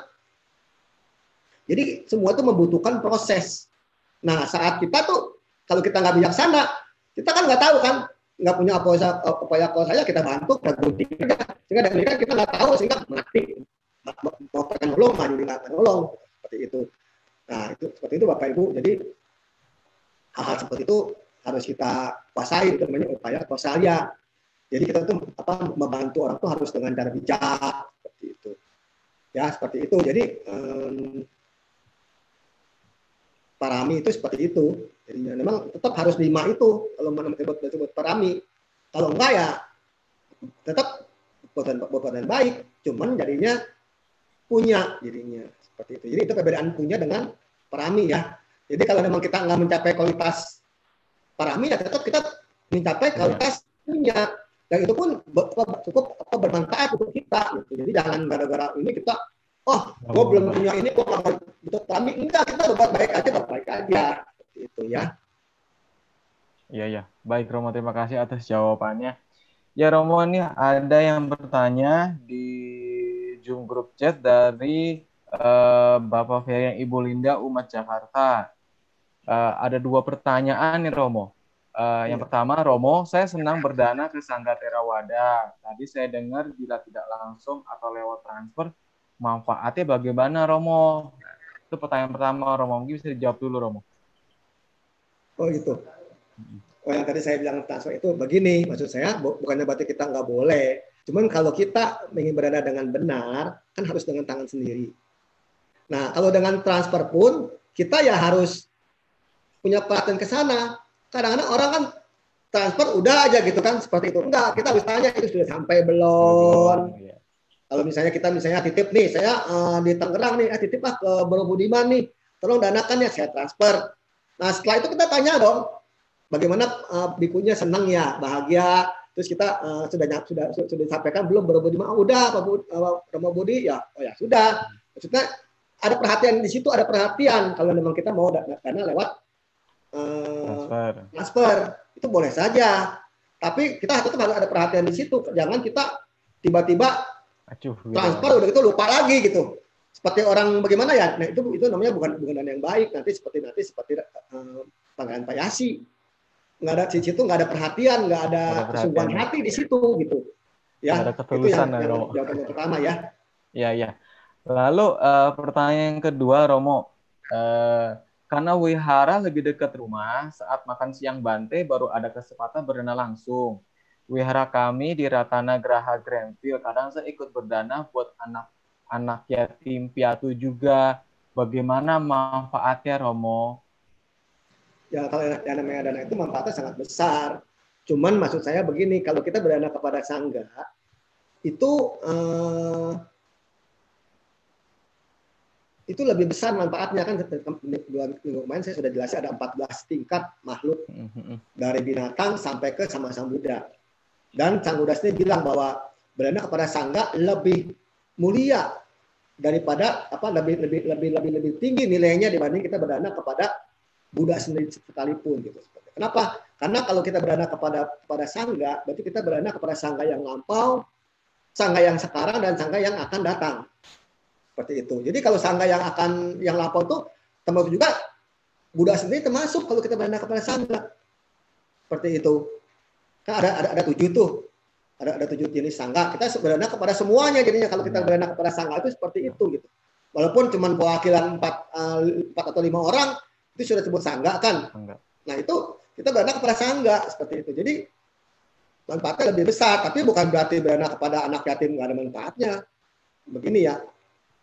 Di dalam salah satu sutta dikatakan kalau seseorang melempar makanan ke dalam sungai dan berharap semoga makanan tersebut bisa bermanfaat untuk makhluk lain, itu sudah berdana.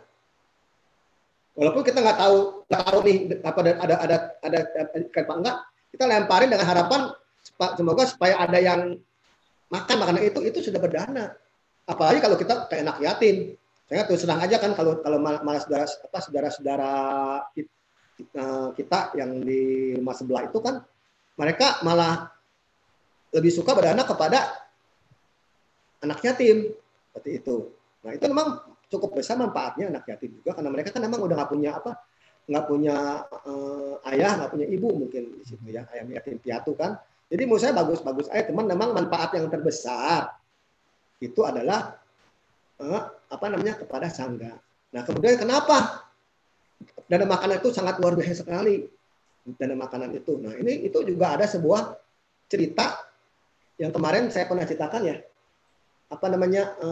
Yang seorang ibu itu ada orang biku sedang mau meditasi, kemudian ketemu dengan seorang ibu itu kemudian belajar sama si biku itu. Dia bilang berjanji akan memberikan dana makan tiap hari untuk para biku, untuk orang biku itu. Kemudian si biku ini dia belajar juga meditasi. Nah setelah 1 bulan dia belajar meditasi, dia mencapai tingkat kesucian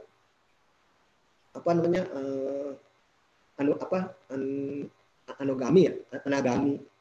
Nah kemudian setelah dia jadi mencapai kesucian anagami dan punya kemampuan, dia lihat kok biku ini belum ada yang mencapai tingkat kesucian, satu pun nggak ada dari orang itu mencapai tingkat kesucian.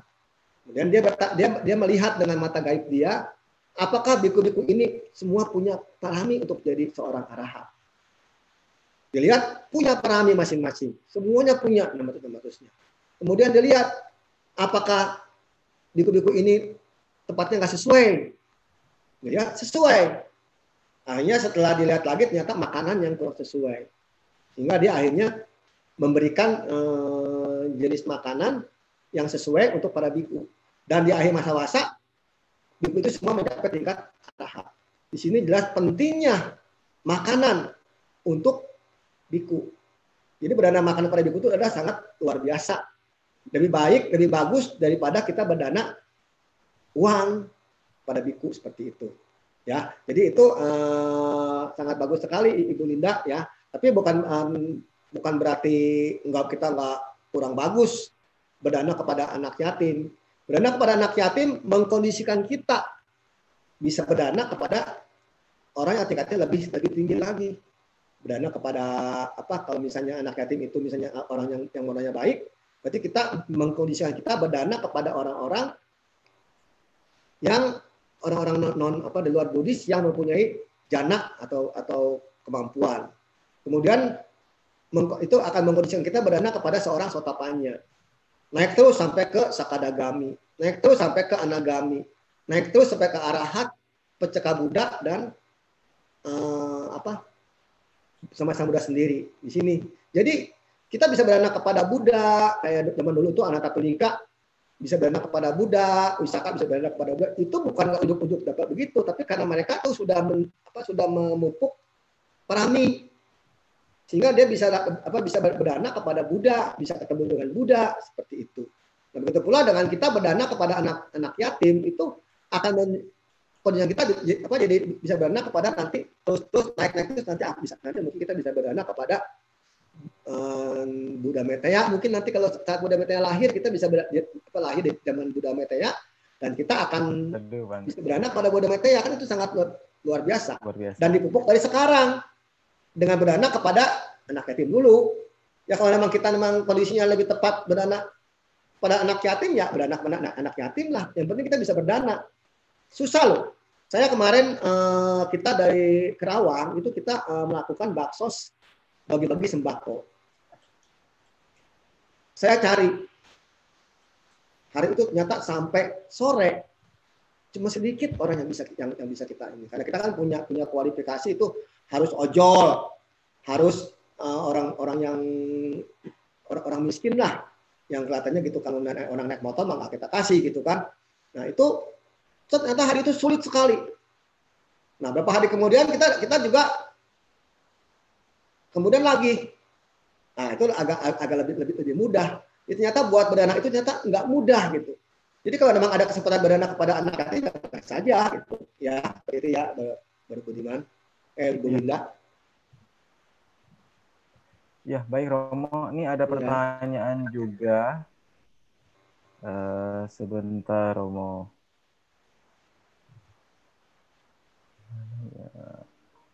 Dari Ibu Lady Muklis, beliau bertanya, selamat malam.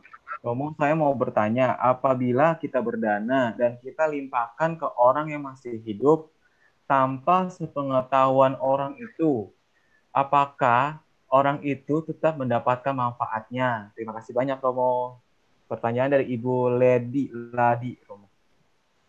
Nah itulah kadang-kadang orang masih punya pandangan salah tentang patidana. Patidana itu kalau kan tadi kan yang kelima itu kan yang ketiga ya. Yang ketiga itu kan harus mengetahui. Kalau nggak mengetahui ya dia nggak, apalagi kalau orang masih hidup ya, dia nggak punya ini apa-apa. Gitu. Nggak bisa berbudi pencipta gitu Romo. Tempat apa-apa ya seperti itu. Jadi tapi kita harusnya slogannya memberitahu tuh dari wihara, misalnya kalau kita di wihara kan suka tolong limpahkan jasa kepada ibu saya lagi sakit. Nah, harus anak itu memberitahu nih mah hari ini ada pelimpahan jasa untuk mama senang ya seperti itu. Nah itu harus seperti itu, nggak diam-diam kita tiba-tiba sudah kita di Amerika kita limpahkan jasa aja ke sana ya dia nggak tahu. Kita harus beritahu, harus memberitahu seperti itu ya. Kalau nggak ya nggak ada manfaatnya lah. Karena terus terang patidana itu kan tadi seperti itu. Patidana kepada makhluk peta pun itu kan cuman sebagai pemancing, sebagai kondisi berbuahnya karma baik kita yang lampau, sehingga karma buruk kita yang lahir sebagai peta itu akhirnya bisa karena karma baik berbuah kita akan meninggal dan lahir di alam yang lebih baik. Itu cuman yang namanya itu tuh harus kita ketahui bahwa yang namanya patidana itu sebenarnya cuman hanya kondisi yang buat memancing supaya karma baik makhluk tersebut berbuah. Kan semua makhluk kan nggak harus maksudnya nggak pasti pernah berbuat baik kan. Nggak mungkin orang nggak berbuat baik walaupun dia lahir karena mungkin karma buruknya juga ada sehingga dia lahir dalam peta. Tapi karma baiknya tetap masih ada kan. Nah itulah yang kita usahakan dengan seperti dana untuk memancing karma baik itu berbuah dengan kita berduka cita, pikiran yang sama dengan pikiran, mudita, bergembira. Nah itu akan mengkondisikan karma baik sim peta itu berbuah seperti itu ya. Begitu ya bro. Baik Romo. Ya, saya umumkan dulu nih, karena kan ini masih ada beberapa pertanyaan, cuma waktu kita sepertinya tidak mencukupi, jadi sesi pertanyaannya saya tutup sementara. Jadi saya akan mengajukan pertanyaan yang sudah masuk ya. Jadi per detik ini pertanyaan kita tutup dulu, takutnya nanti tidak bisa ditanyakan semuanya. Ini ada pertanyaan kembali Romo dari Ibu Ferry, Bapak Ferry dan Ibu Lida. Sebentar Romo. Nah, pertanyaan dari Bapak Ferry Ibu Lida, bila kita suka cari proposal pembangunan wihara, lalu kita ajukan ke perusahaan dana CSR, bagaimana manfaatnya Romo? Pertanyaannya. Ya, jadi begini. Itu ada saya ceritakan tentang Indaka ya, apa namanya tentang ada seorang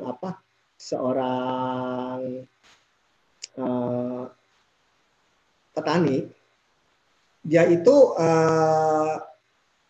jadi kisah Indaka itu seperti ini. Saya ini singkat ya. Jadi dikisahkan begini. Jadi ada seorang miskin, yaitu ada seorang penjahit.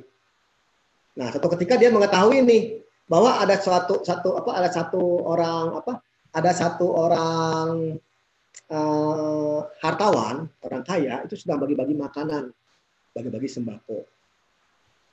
Banyak orang tanya sama dia, di mana sih rumah si hartawan itu? Oh, di sana. Dengan tangannya dia menunjuk ke arah si itu. Nah, itu aku kan begitu banyak orang yang bertanya kepada dia. Sehingga apa akibatnya? Saat dia meninggal, karena karma baiknya dengan tangannya itu, dia dilahirkan jadi dewa pohon. Dipandang dewa pohon. Kita jelas, cuman nunjukin tangan aja gitu. Itu sudah merupakan perbuatan baik. Apalagi kalau kita mengajukan proposal kepada perusahaan, itu ya karma kita. Memang perusahaan dapat, tapi kita juga dapat karma baiknya. Itu karma baiknya sangat luar biasa. Kan itu namanya dana tenaga. Itu juga sangat powerful dana tenaga juga. Memang bukan dana uang, kita nggak dana uang kan, tapi kita dana tenaga. Kan dana itu bukan cuma uang aja. Dana itu juga bentuk tenaga, bisa berbentuk rasa aman, bisa juga berbentuk dama. Jadi kita lihat kalau itu jadi dia dananya dana tenaga bukan dana uang kan. Itu sudah dana ya. Ya, baik Romo. Ini berarti pertanyaan terakhir Romo ya. Iya. Karena nanti kita juga ada minta pernyataan terakhir nih, atau misalkan kesimpulan untuk penutup Romo nanti ya. Setelah pertanyaan ini Romo jawab. Ini dari Saudara Wira, ada yang ingin bertanya mengenai yang tadi pembahasan dana dengan anatta ya Romo. Kalau berdana itu hanya mahakusala cita, kan pikirannya baik kan Romo, mahakusala cita. Kalau misalnya kita hanya berpikir berdana, tapi kita tidak berdana atau memberikan sesuatu, apakah hasilnya sama dengan berdana atau yang memberikan sesuatu? Nah, itu Romo. Bagaimana coba sekali lagi ya? Bila misalkan dia berdana cuma hanya ada di pikirannya saja, Romo, belum melakukannya, apakah itu kita bisa dikatakan hasilnya sama nggak dengan kita benar-benar melakukan langsung dananya gitu, Romo? Jadi sudah lakukan aksi gitu. Iya. Jadi begini. Jadi itu namanya kama pikiran baik. Jadi dia bukan berdana, tapi kama pikiran baik. Nah, tergantung kama pikiran baiknya seperti apa. Pikiran baik itu kan juga kan salah satu mano kama ya. Itu juga ya. Soal bisa jasanya nanti kita lihat. Soalnya orang berdana pun kalau misalnya dia dananya kepada orang-orang yang nggak bermoral, itu dana dengan pamrih, pengen terkenal, itu kan juga kan manfaatnya sangat kecil. Kalau memang kita misalnya berdana dengan pikiran ingin berdana, tapi belum berdana, itu pikiran baik namanya. Itu adanya di Carya Pitaka di situ, ya. Itu di situ dikatakan bahwa Ya kalau misalnya kita mau berdana nih, barangnya belum ada di tangan kita, kita cuma mikirin, wah mau berdana nanti katina segini, itu namanya berdana pikiran baik, seperti itu ya. Jadi bukannya maksudnya soal mana yang lebih besar ya tergantung juga sih, kita nggak bisa menentukan mana yang lebih besar ya. Gitu. Kalau dia mau beranaknya dengan pikiran kita kasih, dengan pikiran belas kasihan, itu sudah sangat baik dibanding beranak kepada orang-orang yang nggak bermoral, jadi nyesal kita, wah uangnya dipakai mabok-mabokan. Lebih baik ya, tapi tetap yang lebih bagus itu tetap ya harus action ya, karena berpikiran baik doang kan cuma diem aja.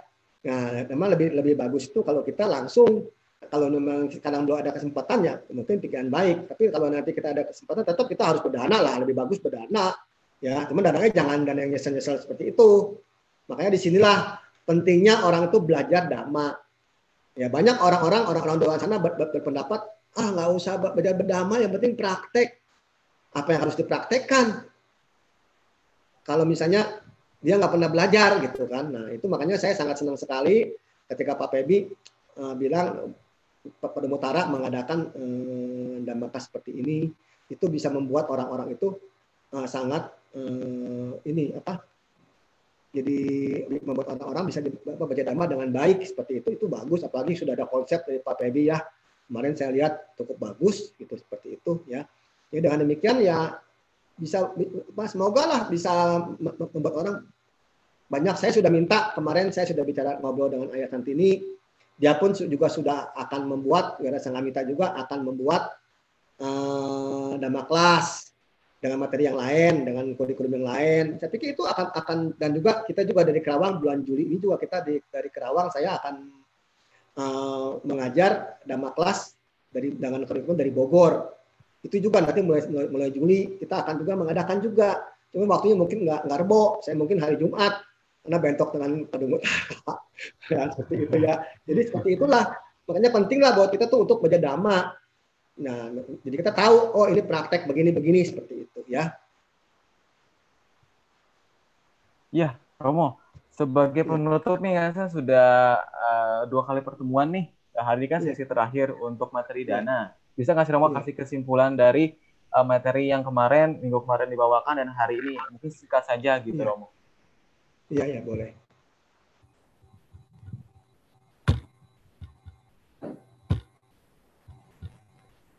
Jadi ini sudah saya siapkan ya materinya untuk kesimpulan. Jadi di sini kita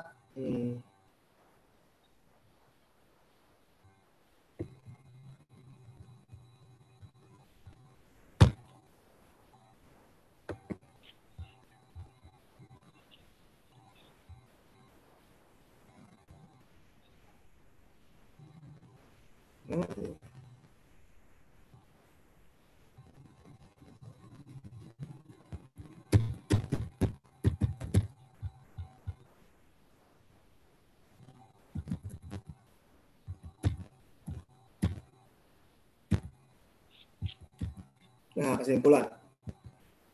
Ada 4 ya kesimpulannya ya. Pada saat sekarang banyak umat yang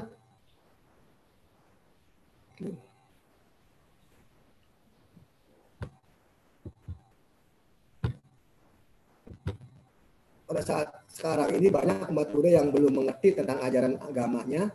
Oleh karena itu sudah menjadi kewajiban bagi kita yang sudah mengerti ajaran untuk mendorong mereka melalui dhamma-dana. Jadi kita sudah tahu manfaatnya, cobalah kita dana-dana kan yang tertinggi. Cobalah kita yang seperti nanti berbudiman jadi Stella, kemarin juga siapa namanya? Wira, itu juga kan dia sudah jadi MC, itu sudah berbuat dana dhamma itu. Jadi cobalah kita sama teman kita kasih nasihat itu udah dana dhamma. Cobalah kita mencobalah untuk membuat orang-orang itu bisa bisa berbuat baik, kita bisa berbuat dana. Sebaiknya kalau kita karena tadi sini dibilangin bahwa banyak umat-umat yang kita nggak tahu tentang agama Buddha, masih banyak KTP. Tugas kita lah sebenarnya sebagai pengurus wihara gitu ya, itulah tugas kita lah untuk bisa berdana seperti itu. Kemudian sebaiknya kalau kita hendak berdana, perhatikan dulu. Kita perhatikan dulu beberapa hal yang akan menunjang dana kita sehingga menjadi dana yang benar-benar bernilai, membuat kita kan sudah tahu kemarin kan tentang manfaatnya, tentang cara-caranya seperti itu ya. Jadi dana yang benar-benar bernilai dan akan membuahkan kebuah kamar yang baik. Tetapi jangan disalahartikan untuk semata-mata hanya menjadi pahala saja. Jadi dana itu kita boleh berdana baik supaya hasilnya maksimal, tapi itu juga jangan kita harapkan menjadi pahala. Seperti Bante Kanyawaro kan bilang, matahari tenggelam dari terbit dari timur, tenggelam dari terbit dari timur, tenggelam di barat kan. Sekarang kalau matahari kalau misalnya kita pagi-pagi mengharapkan semoga matahari terbit dari timur, pasti kita juga tanpa kita lihat timur, tanpa kita mengharapkan pun pasti matahari terbit dari timur. Gitu pula dengan kita berbuat baik, nggak diharapkan juga, nggak kita harapkan, nggak kita pamrih juga, tetap akan tetap berbuah. Jadi kita nggak usah khawatir gitu. Jadi jangan kita kepo dengan mengharapkan sesuatu yang pengen supaya berbuah begini nggak usah. Sebenarnya itu akan, tadi kan kalau orang dana uang berarti akan kaya dia seperti itu. Kalau usah diharapkan juga tetap kita akan dapat pahalanya gitu. Nggak usah diharapkan. Jadi itu hanya akan membuat kita punya batin itu penuh dengan kilesa, penuh dengan keserakahan seperti itu ya. Kemudian yang janganlah kita paku pada dana yang berbentuk materi, tapi berdana juga dengan bentuk dana yang lain, seperti misalnya membuat tenaga, memberi rasa maaf, rasa aman, tenaga, berdana ajaran, itu juga dana. Jadi jangan kita berpikir dana itu cuma uang, cuma benda gitu. Itu bukan seperti itu gitu kan. Seperti tadi kita bilang kan, perbedaan antara dana ajaran lain dengan kita. Kalau kita itu bukan cuma uang, bukan cuma materi, seperti itu ya. Sebaiknya kita berdana sesuai dengan kemampuan yang kita miliki dan berdanalah dengan ikhlas dan bijaksana. Jadi kalau memang kita jangan sampai kita mencelakai diri kita sendiri dengan pinjam uang sama sini, apalagi pakai bunga segala macam, dengan demikian itu bukannya dana itu nanti akibatnya kita jadi nggak ikhlas sih jadinya seperti itu ya. Bapak Ibu, seperti itulah yang bisa saya sampaikan. Sekian, Namo Buddhaya. Ya, Namo Buddhaya Romo. Ya. Kami ucapkan dari segenap pengurus Wihara Paduka Utara, terima kasih sebesar-besarnya kepada Romo Budi Triatna ya atas materi dhamma yang materi dana yang begitu luar biasa, begitu lengkap ya. Kalau misalkan saya pinjam kata-kata dari Pak Samodjali, asik sekali untuk belajar dana seperti saat ini. Oke, berarti usailah sudah materi dana untuk malam ini. Bagi rekan sedama, nanti minggu depan atau misalnya Rabu depan kita akan ada materi selanjutnya, yaitu berlindung kepada tiratana yang akan disampaikan atau dibawakan oleh Samanera Abisarano. Jadi jangan sampai ketinggalan nantinya ya. Baik, demikianlah. Baik, acara selanjutnya mari kita akan melakukan pelimpahan jasa ya. Oh, informasi terlebih dahulu.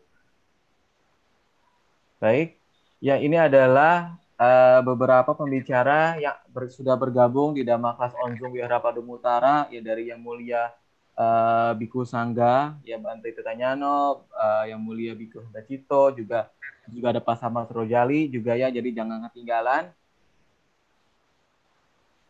Setiap Rabu pukul 19.15 sampai pukul selesai ya.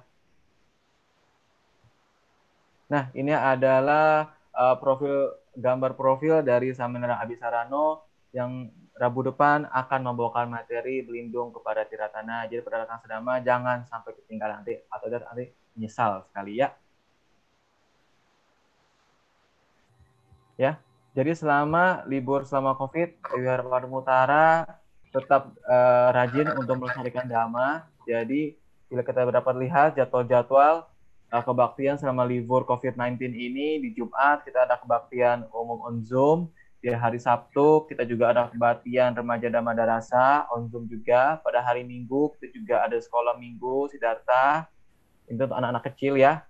Jadi kalau misalkan anak-anak yang ingin tetap bisa makan dharma, jadama, ayo bergabung di hari Minggu. Dan hari Minggu pula kita ada pemutaran kembali video-video rekaman di YouTube. Jadi para rekan sedama bisa standby di YouTube di Harap Adem Utara. Ya, di hari Senin pun kita ada kelas meditasi. Di hari Selasa kita ada kebaktian on WhatsApp bagi rekan-rekan sedama yang mungkin kesulitan untuk berinteraksi atau menggunakan aplikasi Zoom. Ya, dan hari Rabu, ya pada hari ini tentunya kita ada praktikal Dhammakas atau Dhammakas secara bertahap. Ya, demikianlah Dhammakas pada hari ini. Baik, untuk segala informasi mengenai seluruh kegiatan Wihara Padum Utara dapat menghubungi admin Wihara Utara di WhatsApp di 0819 0606 809. Juga bisa melihat berbagai macam informasi kegiatan Wihara Padum Utara di media sosial, di Instagram, dan di YouTube Wihara Padum Utara. Ya, kami juga ingin mengajak para rekan sedama, marilah kita melatih kemurahan hati, mendukung penyemaran dhamma melalui Wihara Padum Utara dengan berdana. Transfer saja langsung ke rekening BCA 8820313 900 atas nama Perkumpulan Bung Tekyo Wihara Padum Utara dengan menambahkan kode digit 3 di belakangnya untuk memudahkan kami memeriksa pendataannya. Ya, apakah ada lagi? Baik, setelah kita telah melakukan berbagai macam perbuatan kebajikan pada malam hari ini, marilah rekan sedama kita melakukan aspirasi dan pelimpahan jasa. Para rekan sedama bisa beranjali dan kita akan membacakan secara bersama-sama. Semoga jasa kebajikan yang kami perbuat menjadi landasan yang kuat bagi tercapainya maga, pala, dan nibbana. Dan kami limpahkan semua jasa kebajikan kepada semua makhluk, khususnya kepada para leluhur kami dan para dewa yang berada di sekitar sini. Dan semoga semua makhluk menerima sebesar jasa kebajikan yang kami kumpulkan. Semoga semua makhluk hidup berbahagia, damai, dan bebas dari penderitaan. Semoga semua makhluk secepatnya mencapai nibbana. Sadu, sadu, sadu.